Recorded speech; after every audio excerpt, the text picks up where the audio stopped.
11 साल की थी तब से मैंने गुरु दीक्षा ली थी और 13 साल की से मैंने अब संन्यास लिया है। मेरे बचपन की इच्छा थी संन्यास लेने की, साध्वी बनना है, पर घर वाले छोटे के होने के नाते मेरी कोई सुनवाई नहीं करते थे। जब महाकुंभ के मेले में आई थी मैं, तब मैंने गुरुजी से बोला था तो इन्होंने मना कर दिया था। पहले तो इन्होंने मुस्कुरा दिया है, हंसते रहे, कह रहे थे कि कोई मामूली चीज नहीं है साध्वी बनना। मैंने माता पिता से पूछा, वो उन्होंने बोला कि जो तुम्हारी इच्छा करे वो करो। तो मेरी इच्छा तो यही थी कि मुझे साध्वी बनना है। वो मेरे माता पिता नहीं है, अब मेरे बच्चे हैं, वो भक्त हैं मेरे, उनकी उसमें रहती थी। अब मैं अपने गुरु की शरण में रहती हूँ तो मेरे बच्चे हैं वो लोग। आप भी बच्चे हो, आप सभी लोग मेरे बच्चे हो।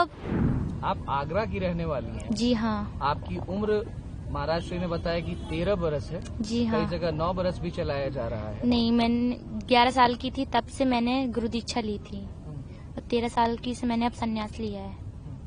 कैसे आप सन्यासी बनी? आप प्रयागराज आई महाकुंभ में घूमने, और यहाँ से आपको कैसे इच्छा जागृत हुई कि आपको सन्यास लेना है और महाराज जी के साथ एक सन्यासिनी के तौर पर आगे अपने जीवन को बढ़ाना है?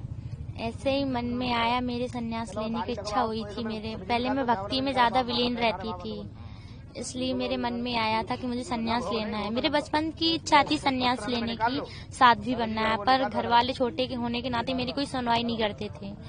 जब महाकुंभ के मेले में आई थी मैं, तब मैंने गुरुजी से बोला था तो इन्होंने मना कर दिया था। पहले तो इन्होंने मुस्कुरा दिया है, हंसते रहे, कह रहे थे कि कोई मामूली चीज नहीं है साध्वी बनना, ये बहुत कठिनाई होती है, इनमें हर एक कोई नहीं बन सकता। इन्होंने फिर मैंने बहुत जिद की, इनसे रोना धोना किया, तब इन्होंने कहा अपने माता पिता से पूछो।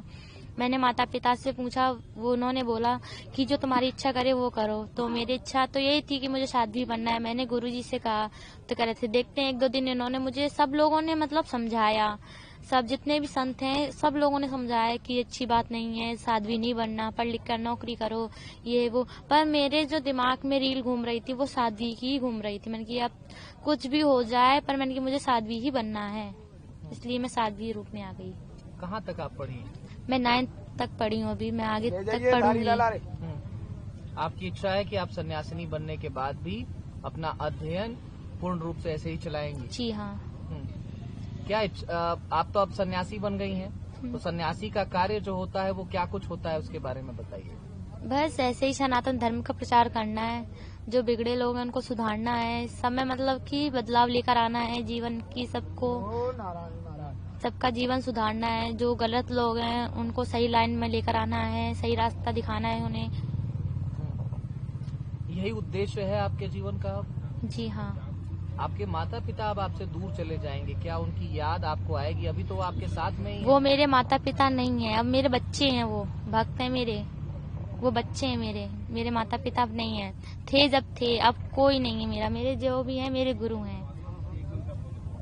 अचानक से ऐसा परिवर्तन कैसे आ गया? जिस माँ ने आपको जन्म दिया, अब आप उसको अपनी माँ नहीं मान रही? वो भी मेरी बेटी है, वो मेरी बेटी है। पहले थी माँ, जब मैं उनकी उसमें रहती थी, अब मैं अपने गुरु की शरण में रहती हूँ तो मेरे बच्चे हैं वो लोग। आप भी बच्चे हो, आप सभी लोग मेरे बच्चे हो। अब मैं आपकी गुरु हो गई ना, क्योंकि अब मैं संत में आ गई। पहले थी जब मैं बच्ची थी, अपनी मम्मी की उससे रहती थी, अब मैं अपने गुरु की शरण में हूँ तो मैं साध्वी बन गई, तो आप सभी लोग मेरे भक्त और बच्चे हैं।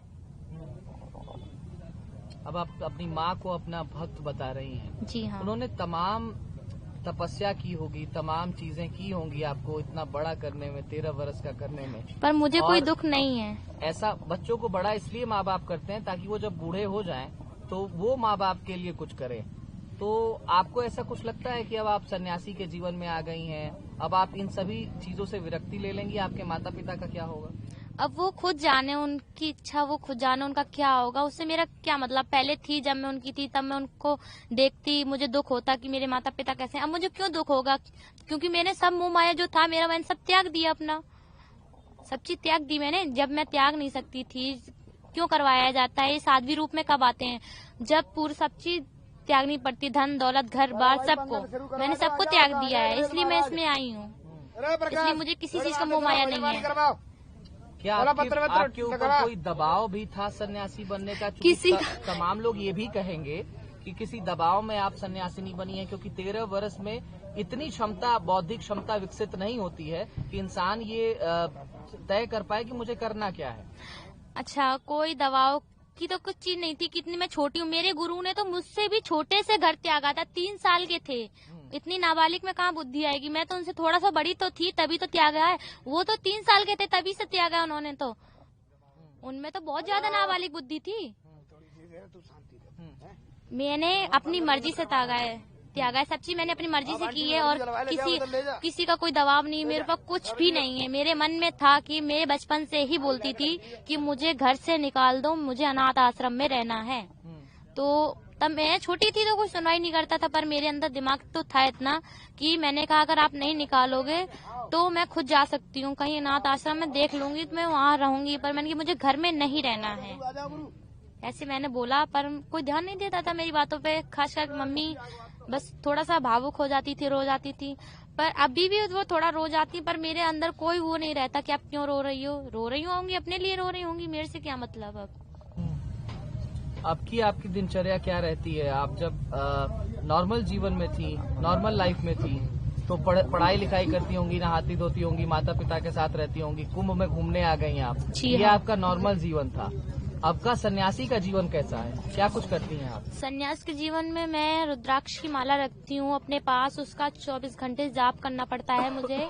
मैं उसका जाप करती रहती हूँ गुरुजी के साथ। अपने गुरुजी हवन करते हैं, सुबह जल्दी नहाना पड़ता है, 5 बजे नहा लेते हैं। वहाँ से नहा के आके ये पूजा करते हैं, मैं अपनी माला जपती हूँ। आके फिर थोड़ा सा बाल भोग की तैयारी होने लगती है, बाल भोग का समय आ जाता है। बाल भोग करके फिर थोड़ा सा गुरुजी से बातें ज्ञान लेकर, फिर जो गीता भागवत होती है उसको चीजों को देखकर पढ़कर थोड़ा सा फिर माला जपने का समय कर लेती हूँ अपना। माला जपने लगती हूँ, माला के बाद फिर भोजन का समय होता है। भोजन करने के बाद थोड़ा सा और रेस्ट लेने की वो होता है, रेस्ट ले लेते हैं। तो फिर उतना ही टाइम आ जाता है, 5-6 बज जाते हैं। 4 बजे हम लोग फिर स्नान करने जाते हैं गंगा जी में। गंगा जी नहा कर आते हैं, नहा के फिर ये पूजा करते हैं। फिर मैं अपनी पूजा में लगती हूँ। उस पुराने जीवन को कभी याद करती हैं? ऐसा लगता है कि गलती कर दी या फिर कुछ छूट गया मुझसे? और ये लगता है बहुत अच्छा काम किया मैंने संन्यास लेकर। वो जीवन अच्छा नहीं था, उसमें शांति नहीं थी, इसमें शांति मिलती है। दुनिया में कहीं शांति देखी है? अभी तक नहीं देखी ना। दुनिया में कभी शांति मिलेगी नहीं। जो संत में रहने में मिलती है वो दुनिया में कभी नहीं मिल सकती है। इसलिए मैं अपना जीवन इसी को अच्छा मानती हूँ, इसमें आनंद आता है। वो पहले का जीवन अच्छा नहीं था।